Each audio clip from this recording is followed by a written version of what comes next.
والصلاة والسلام على رسوله وعبده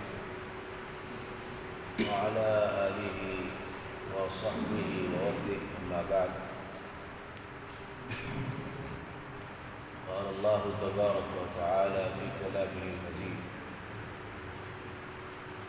يا داود إنا جعلناك خليفة في الأرض فاحكم بين الناس بالحق ولا تتبع الهوى. اللہ تعالیٰ کے کلام سے ایک آیت کریمہ کے ابتدائی حصے کو آپ کے سامنے میں نے پیش کیا ہے. اللہ تعالیٰ نے اس میں اس بات کو واضح فرمایا ہے کہ داؤد علیہ السلام کو اللہ رب العالمین نے زمین کی خلافت عطا کی. تو اس بات کا حکم دیا آدم علیہ السلام کو، داؤد علیہ السلام کو، فاحکم بین الناس بالحق،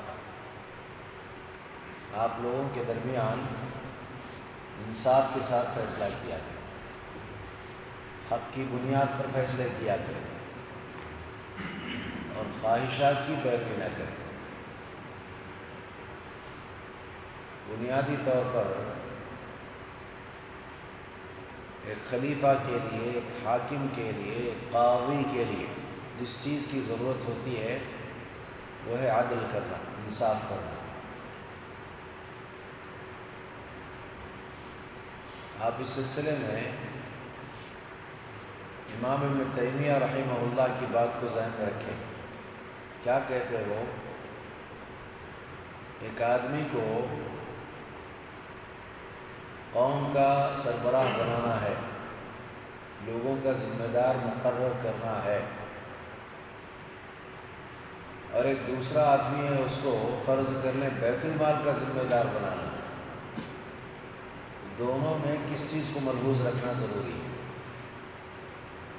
کس چیز کو ملحوظ رکھنا؟ کون ہے اس میں بولے گا جواب؟ ایک کو حاکم بنانا ہے اور ایک کو بیت المال کا ذمہ دار کرنا ہے. کس چیز کو ملحوظ رکھنا، کس چیز کو دیکھنا چاہیے اس میں؟ یہ فیاض امانت داری. کس میں؟ دونوں میں امانت داری. اچھا، اور کوئی صاحب جواب دیں؟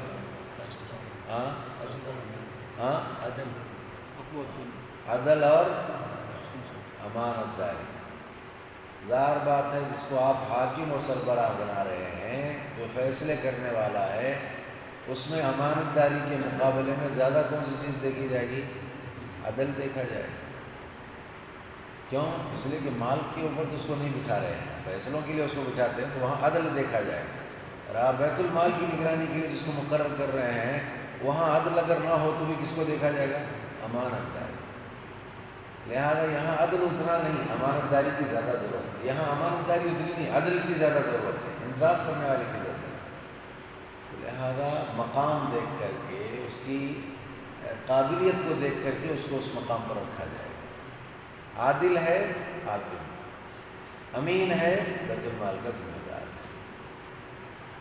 اگر اس کو الٹ دیں گے اگر آپ، معاملہ اور زیادہ جو ہے نا خراب ہو جائے گا. اسی لیے کہتے ہیں جو جس کا اہل ہے اس کو اس کے اہل کے مطابق وہ منصب ملنا چاہیے، تاکہ وہاں اس مقام پر پہنچ کر کے وہ اس کا حق ادا کر سکے. حق ادا کیوں نہیں ہوتا؟ اس لیے کہ ہم کیا کرتے ہیں، نا اہل جو ہوتا ہے اس کو اہل تصور کر کے اس مقام پر لا کر بٹھا دیتے ہیں. تو پھر غلطیاں ہوتی ہیں، اور غلطیوں کے ہونے کے بعد امن جو معاشرے کے اندر ہوتا تھا یا پایا جاتا تھا، اس میں بھی خلل واقع ہو جاتا ہے. اس سلسلے میں دیکھیے 5 باتیں یاد رکھیں. کچھ قاضی ایسے ہوتے ہیں کہ جن کے پاس علم ہوتا ہے، علم کی بنیاد پر وہ لوگوں کے فیصلے کرتے ہیں اور درست فیصلے کرتے ہیں.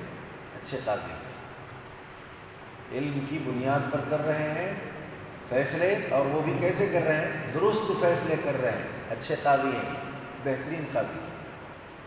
نمبر 2، کچھ قاضی ایسے ہیں علم ہے، علم کی بنیاد پر فیصلے کرنا چاہیے، لیکن علم کے ہوتے ہوئے بھی جب فیصلے کرتے ہیں تو غلط فیصلے کر رہے ہیں، مجرم ہیں. قاضی ہے، علم ہے، اور فیصلہ کیسا ہے؟ غلط، جان کر کے ہے تب تو بڑا جرم۔ تیسرا، کچھ قاضی ہیں ہمارے یہاں جو فیصلے کرتے ہیں، علم ہے، غلط فیصلہ ہوا ہے، لیکن وہ غلط فیصلہ جس کو کہتے ہیں اجتہادی خطا، غلطی، جان بوجھ کر کے نہیں، مجھے غلط ہی فیصلہ کرنا ہے، جذبہ اچھا تھا صحیح فیصلہ کرنے کا، لیکن ہو گیا غلط فیصلہ۔ اللہ کے نبی کی خدمت میں بھی لوگ آتے، فیصلے لے کر جاتے، کبھی کبھی آپ یہ فرماتے تم میں کا کوئی اپنی چرب زبانی کی وجہ سے اگر اپنے حق میں فیصلہ لے کر گیا ہے تو اسے سمجھ لینا چاہیے کہ اس نے جہنم کی آگ اپنے ساتھ لے لیا۔ تو کبھی ایسا ہو سکتا ہے ظاہر کی بنیاد پر فیصلہ کرنا ہے قاضی کو، کسی نے چرب زبانی سے اپنے حق میں فیصلہ بٹور لیا ہے، اب قاضی ہے، علم ہے، فیصلہ کر رہا ہے، جذبہ بھی یہی ہے کہ صحیح فیصلہ ہو، لیکن وہ فیصلہ گیا غلط، لے جانے والے کو پتا ہے کہ میں غلط لے جا رہا ہوں، یہ اس کی ذمہ داری۔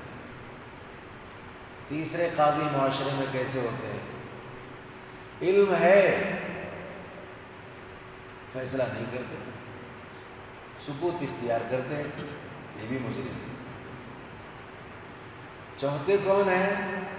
جہالت ہے، جہالت کی بنیاد پر لوگوں کے فیصلے کر رہے ہیں، اور کبھی ایسا ہوتا ہے کہ اس جہالت کی بنیاد پر صحیح فیصلہ ہو جاتا ہے تو مجرم ہے۔ دیکھیے آپ، جہالت کی بنیاد پر فیصلہ صحیح ہوا ہے پھر بھی مجرم، جرم ہے ان کا۔ کیوں؟ جہالت جب تھی تو فیصلہ کرنا ہی نہیں چاہیے تھا، مجھے معلوم نہیں بس یہ کہتے، مجھے آتا ہی نہیں بس یہ کہتے، لیکن آپ نے جہالت کے باوجود لوگوں کے فیصلے کیے، اور غلط نہیں بلکہ صحیح فیصلے کیے ہیں، تب بھی آپ مجرم ہیں۔ اور کچھ ایسے ہیں جہالت کی بنیاد پر فیصلے بھی جہالت والے کرتے ہیں، یہ اور بھی بڑے مجرم۔ تو لہذا قاضی ہے فیصلہ کرنے والا، علم ہے، غلط فیصلے کرتا ہے، بالکل مجرم ہے۔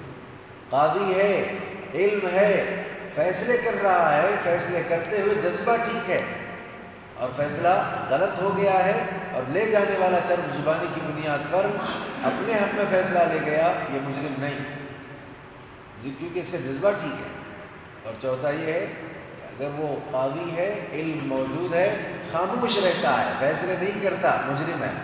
اور چوتھا اور پانچواں ہے کہ جاہل ہے، جہالت کی بنیاد پر صحیح فیصلے کرتا ہے، مجرم ہے۔ جاہل ہے، جہالت کی بنیاد پر غلط فیصلے کرتا ہے، مجرم ہے، اس کو نہیں کرنا چاہیے فیصلہ، کیوں کر رہا ہے؟ لہذا ایک ہی چیز باقی بچتی ہے، علم ہو اور اخلاص ہو، حق کی بنیاد پر فیصلہ کرے، قاضی ہو، یقیناً اس کا حق ادا ہوگا، امن اس سے قائم ہوگا۔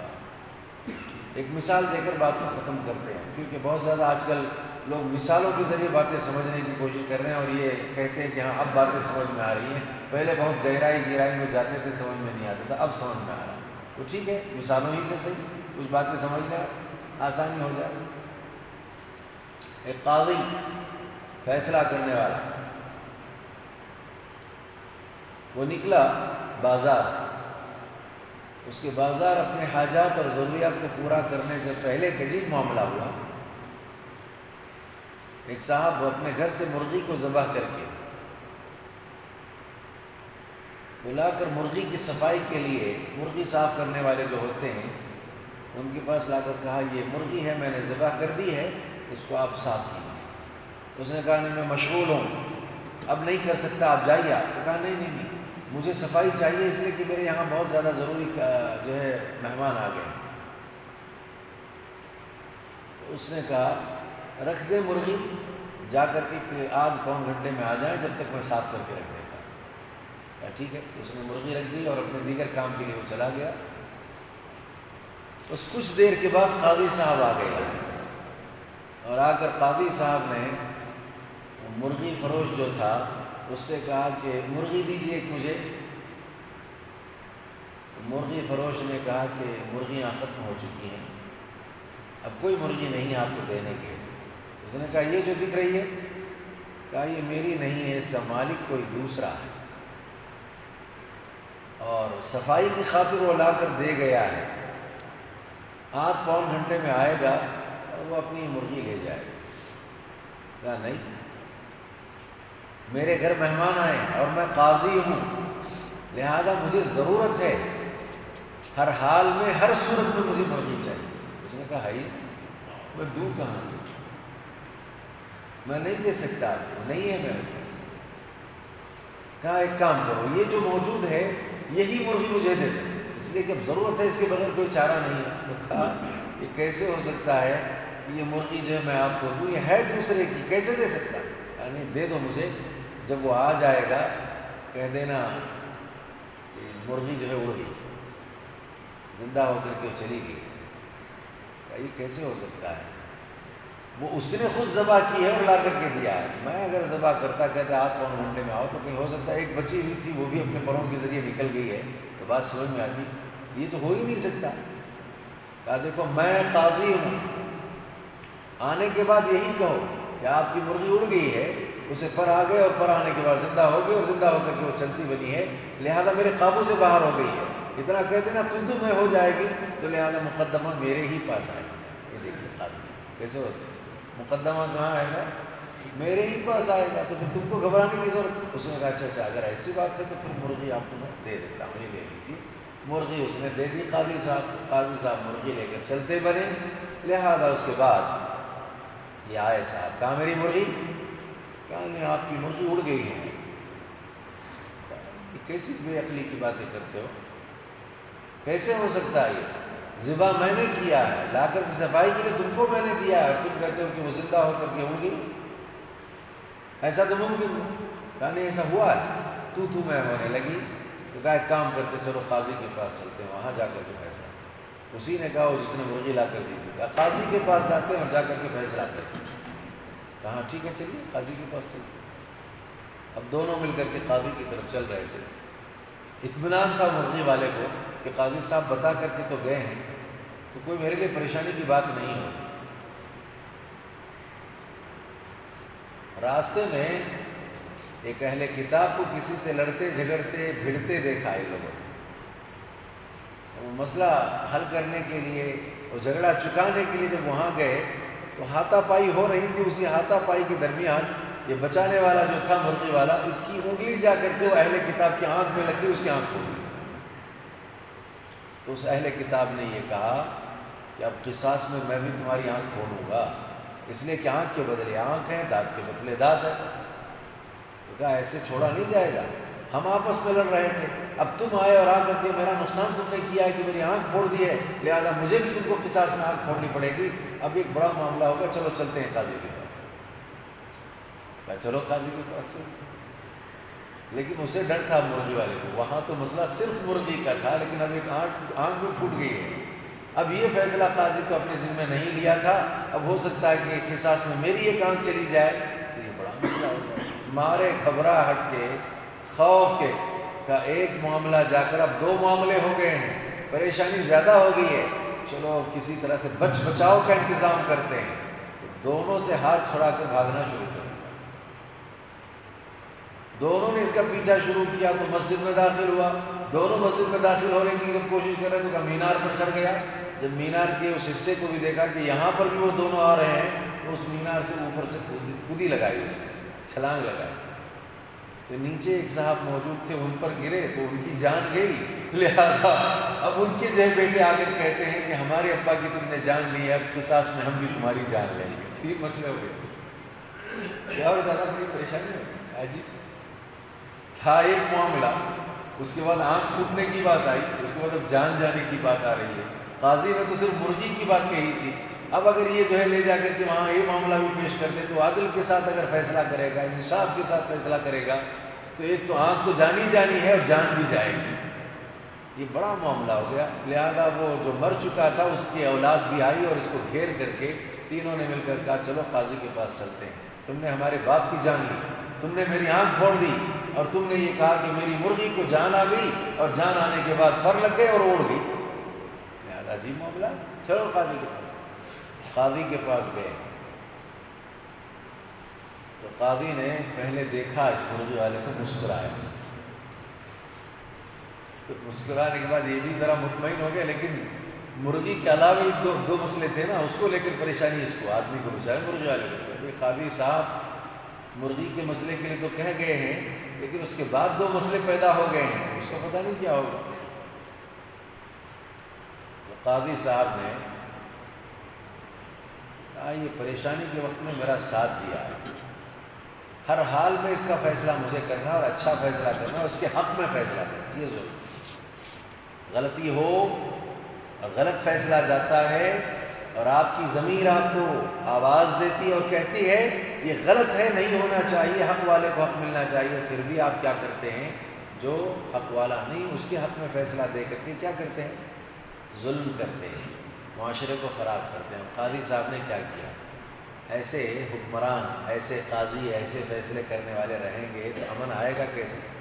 کیا کیا انہوں نے؟ سب سے پہلے مرغی والے کو بلایا، کہا کیا کہنا ہے آپ کا اس کے خلاف؟ کہا میں نے مرغی اپنے ہاتھوں سے ذبح کی، صفائی کے لیے لے جا کر میں نے اسے پیش کیا، اور انہوں نے کہا آپ پون گھنٹے میں آ جاؤ، آنے کے بعد ان کا کہنا یہ ہے کہ اس میں جان آ گئی اور وہ زندہ ہو گئی اور وہ چلی گئی ہے۔ قاضی صاحب آپ ہی بتائیے کیا ایسا ممکن ہے؟ قاضی صاحب نے سن کر کے فیصلہ کرنا ہے، فیصلہ کیا کرتے ہیں؟ کہا ٹھیک ہے یہ بتائیے آپ مسلمان ہیں؟ اس نے کہا بالکل میں مسلمان ہوں۔ آپ یہ بتائیے اللہ تعالیٰ ہر چیز پر قادر ہے، اس پر آپ کا ایمان ہے؟ ہاں بالکل ایمان ہے۔ تو کہا اچھا کیا آپ یہ بات بھی مانتے ہیں کہ اللہ تعالیٰ مردوں کو زندہ کرنے پر قادر ہے؟ ہاں۔ بس سوچ لو، جب اللہ قادر ہے تو زندہ کیا ہوگا، زندہ ہوئی ہوگی، اس کو چلی گئی ہوگی، اگر نہیں مانتے ہو تو پھر تم جو ہے ایمان والے نہیں ہو۔ اس نے کہا یہ کیسا قاضی سر پڑا ہے کہ کہاں کی بات کہاں لا کر کہتا ہے کہ یہ عجیب بات ہے، جب اللہ تعالیٰ مردوں کو زندہ کرنے پر قادر ہے تو لہذا پھر مردوں کو زندہ کیا جا سکتا ہے، تو یہ مرغی کا جو ہے مرنے کے بعد زندہ ہونا یہ کچھ بعید نہیں ہے، ایسا ہو سکتا ہے، یہ امکان ہے، ایسا ہو گیا ہوگا، یقیناً اس نے بات کہی ہے، تو لہذا یہ آپ کے حق میں فیصلہ نہیں جا سکتا۔ کیوں؟ اگر آپ اس کو اپنے حق ہی میں لینا چاہو گے تو اس کا مطلب آپ اللہ کو قدرت والا نہیں مانتے، اس کا مطلب اللہ تعالیٰ مردوں کو زندہ کر سکتا آپ نہیں مانتے۔ کہا نہیں، یہ عافیت کا راستہ یہی کہ میں ایمان والا ہوں، رہنے دیجیے، ایک مرغی کی بات ہے، اس لے کر کیا کریں، لہذا مسئلہ ختم۔ اہل کتاب کا آدمی آیا، اس نے کہا کیا معاملہ ہے آپ کا؟ قاضی نے پوچھا، اس نے کہا میرا معاملہ یہ ہے کہ یہ صاحب آئے اور آ کر کے میری آنکھ جو انہوں نے پھوڑ دی ہے، قصاص میں بھی ان کی آنکھ پھوڑنا چاہتا ہوں۔ قاضی صاحب نے کہا یہ بتاؤ تم مسلمان ہو؟ کہا نہیں میں مسلمان نہیں۔ اگر مسلمان نہیں ہو تو آپ کو پتہ ہے کہ غیر مسلم جو ہوتا ہے اس کی قصاص آدھی ہوتی ہے، کتنی ہوتی ہے؟ آدھی ہوتی ہے۔ تو ایک کام کرو، آپ کو اگر ان کی آنکھ پھوڑنی ہے تو پہلے ایک اور آنکھ آپ اپنی پھوڑ لو، تو دو آنکھ کے بدلے میں آدھی قصاص کتنی ہوگی؟ ایک آنکھ پھوڑنا ہوگی۔ تو اس نے کہا ایک آنکھ گئی، قاضی صاحب دوسری آنکھ بھی پھوڑنا چاہتے ہیں، یہ تو بڑی مشکل سی بات ہے۔ کہا رہنے دیجیے کوئی بات نہیں، ایک آنکھ میں ایسی زندگی گزار سکتا ہوں، اب آپ قصاص لینے کے بعد کہا آدھی آنکھ تو نہیں ہو سکتی نا، آنکھ کا معاملہ بڑا نازک ہے، قصاص آدھی ہوا کرتی ہے، تو آدھی کے لیے اس آنکھ میں آدھی پھوڑو آدھی رکھو تو یہ تم نہیں کر سکتے، اسی لیے یہی ایک راستہ ہے کہ دوسری آنکھ بھی تمہاری پھوڑ دی جائے، اس کی آدھی قصاص میں ایک آنکھ تم ان کی پھوڑ سکتے ہو، اس لیے کہ تم اہل کتاب ہو اور یہ مسلمان ہیں۔ تو کہا نہیں، ایک آنکھ کے ساتھ ہی زندگی بہتر ہے، مجھے رہنے دیجیے، وہ آدھی قصاص کے معاملے میں اپنی دوسری آنکھ بھی پھوڑ کر کے پھر ان کی ایک آنکھ پھوڑ دوں، یہ کون سا کمال ہے، رہنے دیجیے، مجھے نہیں چاہیے آپ کا فیصلہ۔ کہا ٹھیک ہے جائیں۔ تیسرے لوگ آئے، قاضی صاحب نے مجھ سے پوچھا آپ لوگوں کا کیا معاملہ ہے؟ کہا یہ مینار کے اوپر سے چھلانگ لگا دی انہوں نے، ہمارے والد محترم نیچے تھے لہذا ان پر گر گئے تو جان چلی گئی ہمارے والد محترم کی، قصاص میں ہم ان کی جان لینا چاہتے ہیں۔ اچھا اچھا اچھا۔ تو قاضی صاحب نے کہا ٹھیک ہے ایک کام کرو، قصاص میں اگر جان لینی ہے تو آپ بھی مینار پر چل جاؤ۔ کہا پھر؟ مینار سے جیسے اس نے چھلانگ لگائی تھی آپ بھی چھلانگ لگاؤ۔ کہا قاضی صاحب اگر اوپر سے میں چھلانگ لگاؤں اور یہ ہٹ گئے تو؟ کہا تمہارا باپ بھی تو ہٹ سکتا تھا، تمہارا باپ بھی تو ہٹ سکتا تھا، نہیں ہٹا، اس کا قصور ہے، یہ ہٹ جائے گی تو لے آتا کوئی مسئلہ۔ یہ قاضی فیصلہ کرتا، کہا نہیں اگر ایسا ہے تو یہ بہتر ہے کہ ہم نہ کودیں اور نہ تجھے اگر ایسے قاضی ملک میں آئیں، ایسا فیصلہ کرنے والے آئیں تو پھر ظلم ہی عام ہوگا نا، حق والے کو حق نہیں ملے گا، اور نتیجے میں کیا ہوگا؟ ظلم و زیادتی عام ہوتے ہیں۔ اسی لیے کہا یہ گیا یا داؤد انا جعلناک خلیفۃ فی الارض فاحکم بین الناس، لوگوں کے درمیان حق کے ساتھ فیصلے کرو، اخلاص کے ساتھ فیصلے کرو۔ اسی لیے کہا گیا اہل علم میں بھی کبھی معاملات لوگوں کے درمیان آ جاتے ہیں، صاف دلیلیں نہیں ملتی ان کو، لیکن پورے اخلاص کے ساتھ اگر وہ اجتہاد کرتے ہیں تاکہ لوگوں کے درمیان معاملہ امن کا رہے، اجتہاد کرتے ہیں تو لہذا اجتہاد صحیح ہو گیا تو دوہرا اجر ہے، اور اجتہاد اگر غلط بھی کر جائے تو نیک نیتی کی وجہ سے ایک اجر ملے گا۔ تو لہذا علم ہونا چاہیے، اور علم کے ساتھ آدمی حق کے ساتھ فیصلہ کرنے لگ جائے تو اجر کا مستحق ہوگا۔ علم ہو غلط فیصلہ کرتا ہے تو ایسی صورت میں مجرم ہے، جہالت ہے صحیح فیصلہ کرتا ہے مجرم ہے، جہالت ہے غلط فیصلہ کرتا ہے مجرم ہے۔ لہذا علم اور صحیح فیصلہ دونوں چیزیں بہت زیادہ ضروری ہیں۔ اگر ہم اس درس کو اچھی طرح سے یاد رکھ لیں گے، اپنے یہاں دیکھیے اصل مسئلہ اپنے یہاں مزاج میں کیا ہوتا ہے، گھر میں بھی فیصلہ کرنے کی ضرورت پڑتی ہے، ہر آدمی مسئول ہے، کلکم راع وکلکم مسئول عن رعیتہ، تو میں کہ ہر آدمی ذمہ دار ہے، تو جتنا اس کا دائرہ ہوگا وہاں اس کو یہ چیز یاد رکھنی ہے، مجھے انصاف کرنا ہے۔ بڑے دائرے والے بڑا انصاف کی بات کریں گے، کوئی سوال ایسا کریے مزاج آ جائے گا تو آسانیاں پیدا ہوں گی، ظلم ختم ہوگا، امن عام ہوگا۔ اللہ تعالیٰ مجھے آپ تماموں کو جب کبھی کوئی بھی کسی بھی طرح کے فیصلے ہوں تو اس میں حق کو ملحوظ رکھنے کے اللہ توفیق عطا کرے، انصاف کے ساتھ کام کرنے کے اللہ توفیق دے۔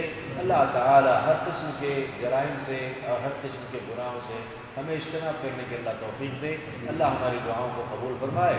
ربنا تقبل منا انك انت السميع العليم وتب علينا انك انت التواب الرحيم۔ سبحان ربك رب العزة عما يصفون وسلام على المرسلين والحمد لله رب العالمين۔